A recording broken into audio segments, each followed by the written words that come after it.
In the past decade or so, you may have heard the term growth mindset thrown around a lot.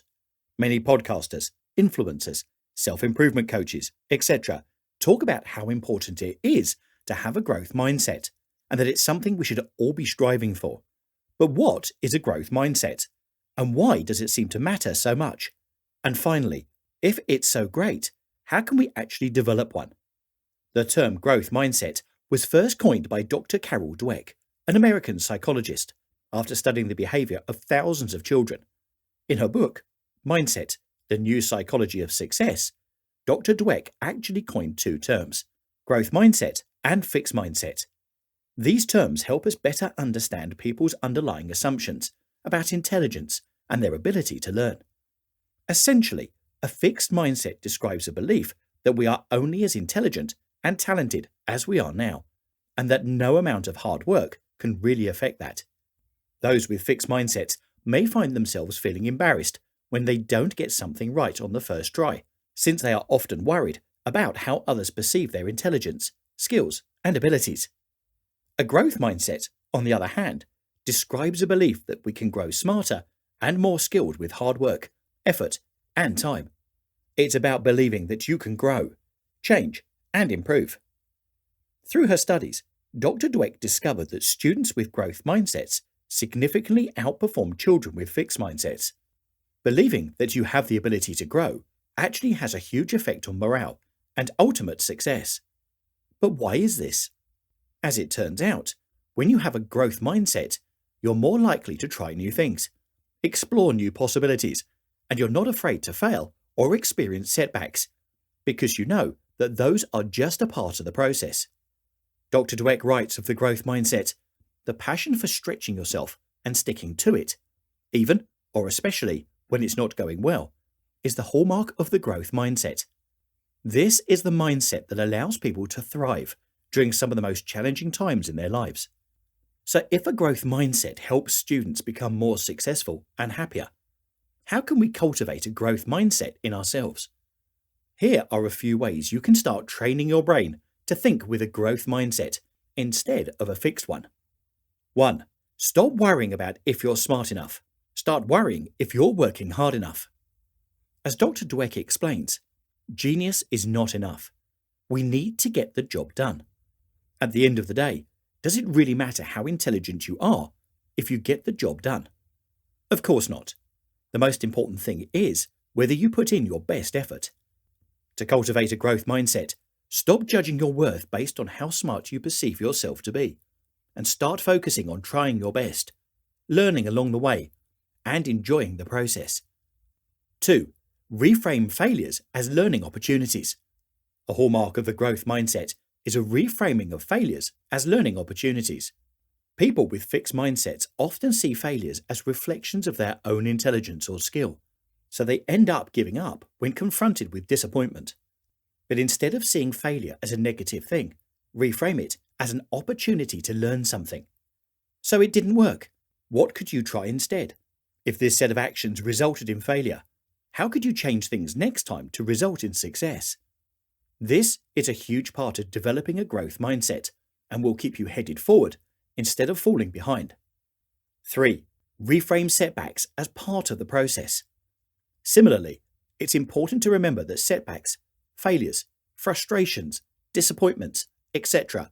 are 100% natural. How many times did Edison try to make a light bulb? How many setbacks did Oprah Winfrey face on her journey to fame? How many times have you yourself experienced a setback, but continued on regardless? A setback or failure is not something to be ashamed of, but embraced. Learn from it, appreciate it, then move on. 4. Praise effort rather than outcomes. In Dr. Dweck's book, she writes, after 7 experiments with hundreds of children, we had some of the clearest findings I've ever seen. Praising children's intelligence harms their motivation, and it harms their performance. How can that be? Don't children love to be praised? Yes, children love praise, and they especially love to be praised for their intelligence and talent. It really does give them a boost, a special glow, but only for the moment. The minute they hit a snag, their confidence goes out the window, and their motivation hits rock bottom. If success means they're smart, then failure means they're dumb. That's the fixed mindset. Dr. Dweck brilliantly sums up what is so insidious about the fixed mindset. Praise itself is not always productive. Even if you congratulate yourself, you may end up hurting long term. It's important to remember that praising your intelligence and talent won't help you grow and learn. Instead, praising hard work and tenacity is a better way to develop the growth mindset and encourage improvement. 5. Don't be afraid to ask questions. One trait that people with growth mindsets often exhibit is the ability to ask questions. Of course, we can all ask questions, but those with growth mindsets are not afraid to appear silly, strange, or unintelligent for asking them. Rather than worrying about how others will perceive your intelligence when asking a question, focus on trying your best to learn and grow. You obviously can't be expected to know everything or to do everything on your own. So reach out when you need help. Ask questions when you don't know. That is where real intelligence is formed. As Dr. Dweck writes, true self-confidence is the courage to be open, to welcome change and new ideas regardless of their source. Real self-confidence is not reflected in a title, an expensive suit, a fancy car, or a series of acquisitions. It is reflected in your mindset, your readiness to grow. 6. Take on new challenges. People with growth mindsets deeply believe that they can learn and become anything if they apply themselves. But if you're currently stuck in a fixed mindset, this might be hard to believe right away. So in order to start seeing it in action, take on a new challenge. Start with something small and manageable that you know you can do. When you accomplish it, move on to something a bit larger that maybe you're not so sure you can do. Over time, you'll realize that it's totally possible for you to improve your skills, abilities, and talents. You just need to put in the effort and time. In her book, Dr. Dweck writes, "We like to think of our champions and idols as superheroes who were born different from us. We don't like to think of them as relatively ordinary people who made themselves extraordinary. Why don't we like to think this way? Well, maybe because it means there really is no excuse for us not to be as extraordinary as our champions and idols. Maybe because it means that the only thing holding us back this whole time was ourselves. Maybe because if we accept that our champions and idols are really just ordinary people who worked hard, then in order to become great, we have to work hard too. And maybe that sounds exhausting. Whatever the reason, once we acknowledge that intelligence, talent, skills, abilities, etc. can be improved upon with effort, an endless array of possibilities opens up to us. With a growth mindset, suddenly anything is possible.